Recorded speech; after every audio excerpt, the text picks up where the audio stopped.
Hello, everybody, and welcome back to the show. Now, I'm willing to wager that most, if not all, of your beliefs, of my beliefs, are inherited, and we don't have them by design. We don't have them with any intention. Now, this is an idea I spoke in the last episode about an article from Shane Parrish. This is derived from an article, ironically enough, from Melting Asphalt. And the article itself is called Crony Beliefs. And I really strongly now realize the irony of what I've just said. I've got this belief from something that I've read, therefore I've inherited it. However, I think it's still worth sharing. And I am actively trying to do the work to see if I genuinely hold beliefs that I hold or whether I've just inherited them. And I'm pretty sure that I do hold this belief. So let's get into it. So, one of the quotations from this article is that social incentives are the root of all of our biggest thinking errors, right? There's a book called Status and Culture by David Marks, and the book does exactly what it says on the tin. It really dissects what status and culture are and why there is this incessant human desire to have status within a certain ecosystem. So Marx talks about how earning social approval requires not just making concrete contributions to the group's goals, but also following a particular set of arbitrary practices. Notice how he says arbitrary. These practices aren't unique. You can get the same result doing something else. They are arbitrary, right? In another passage, Marx says that status is bestowed by others. It's purely a social phenomenon. It manifests in the interactions between individuals. So essentially, we really care about what other people think about us. And more importantly, we care about the opinions of those that we admire. That's the basic grounding of this. But in society, it's also become a fact in the workplace, in circles which aren't just necessarily about status, or maybe they are. Maybe they're all about status. Maybe we want to hold a certain amount of status in the workplace or in our friendship group. In Crony Beliefs, the writer says that one of the ways that we hold crony beliefs is by jockeying for high ground.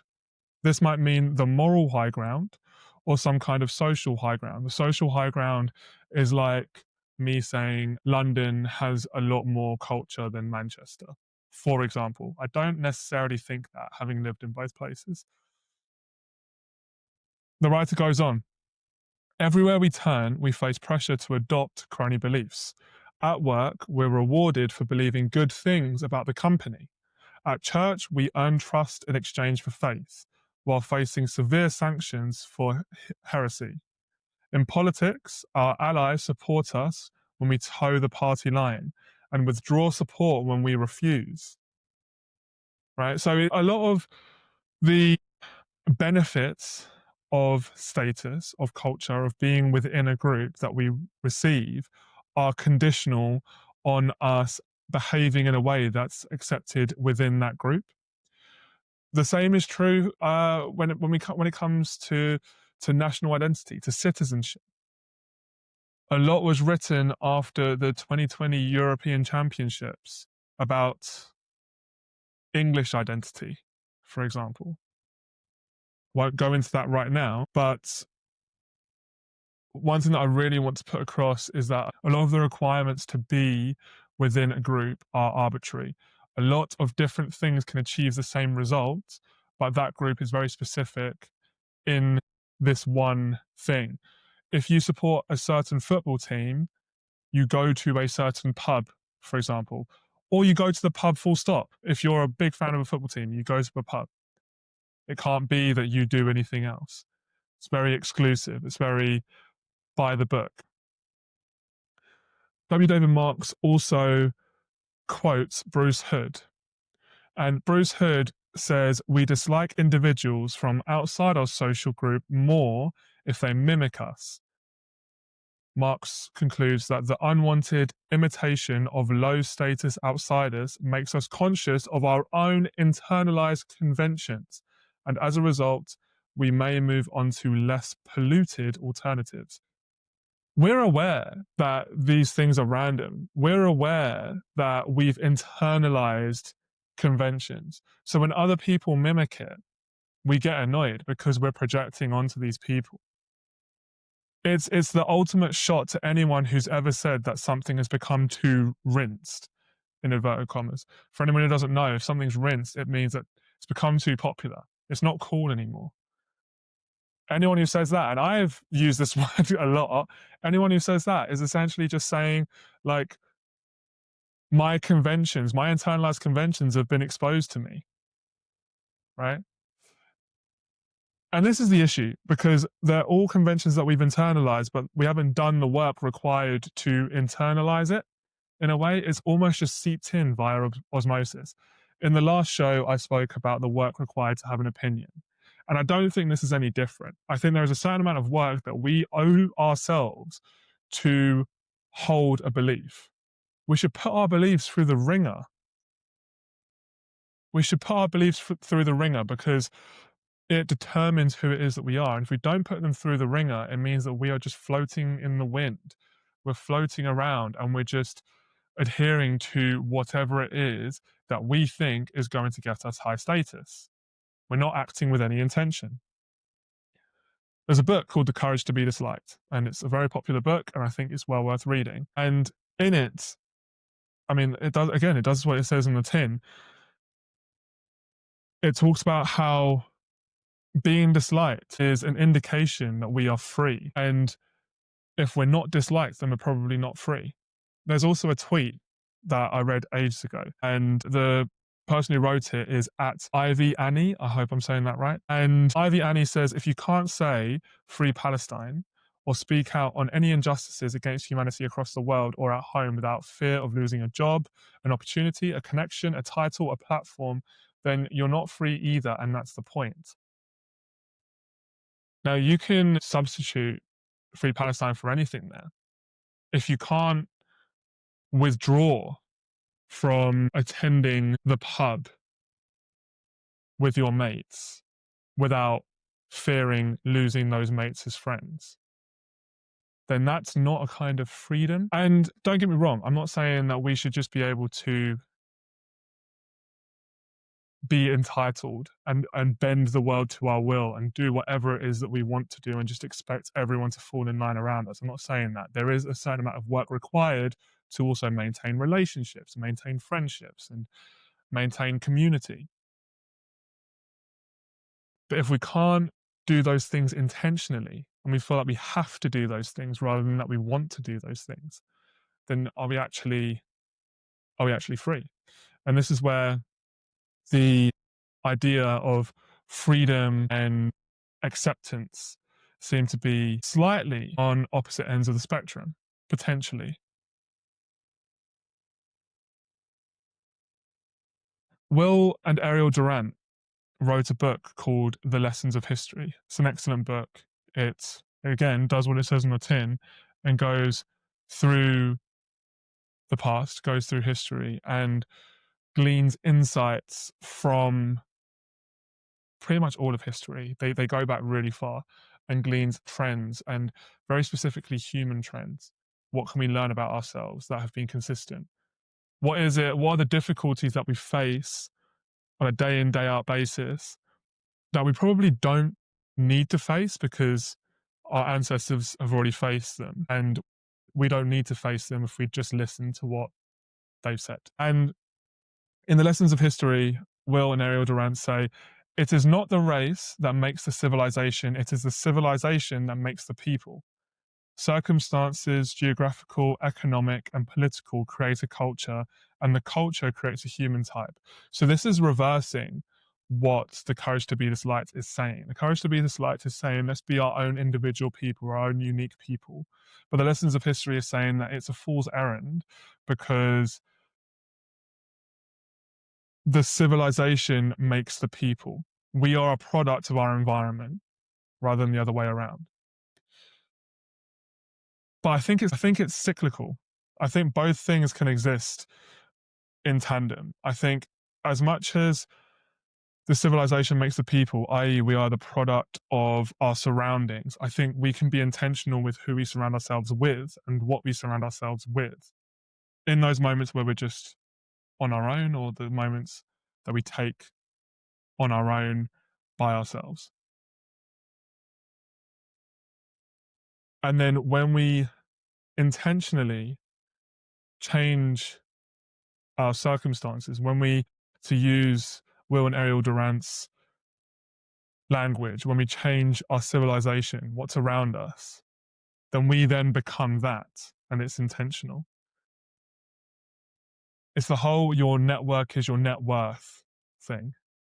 We need to decide what kind of person we want to become and then enter the rooms where that is the standard,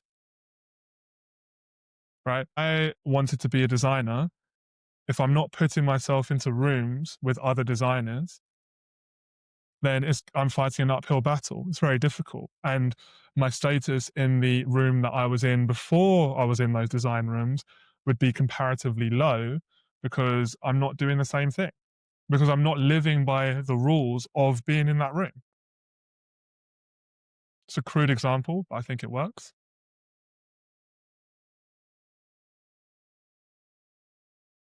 And then there's a question. There's a question I had with all of this.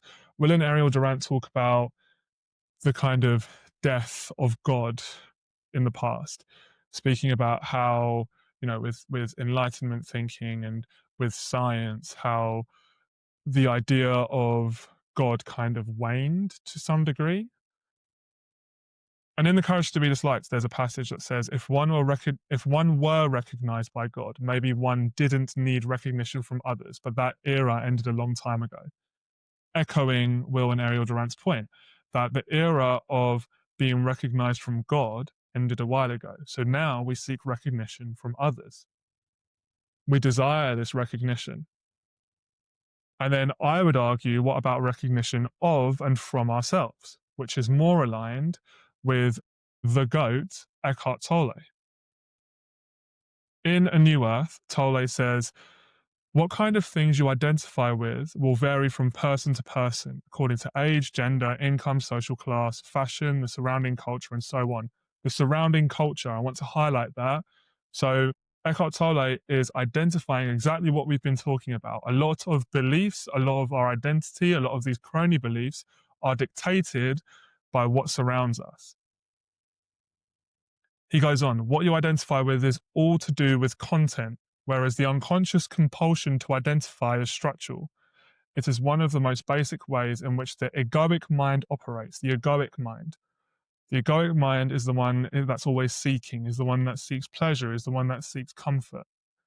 And my reading of A New Earth is that we need to learn to be at peace with ourselves, and we need to learn to just live in the present. We need to be present with ourselves.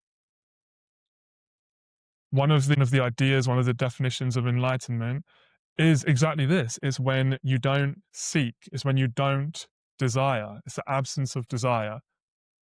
Desire comes, I think, was it Giannis Antetokounmpo who said this? When you're desiring something from the past, that's kind of like your ego. We're saying, oh, I did that. And when you're desiring the past, that's your ego. And when you're desiring from the future, that's something else. I can't remember exactly what he said. But if we're desiring something from the future, if we're desiring that the future arrives, or if we're desiring that the past never left, then we're not living in the present. You can't do two things at once.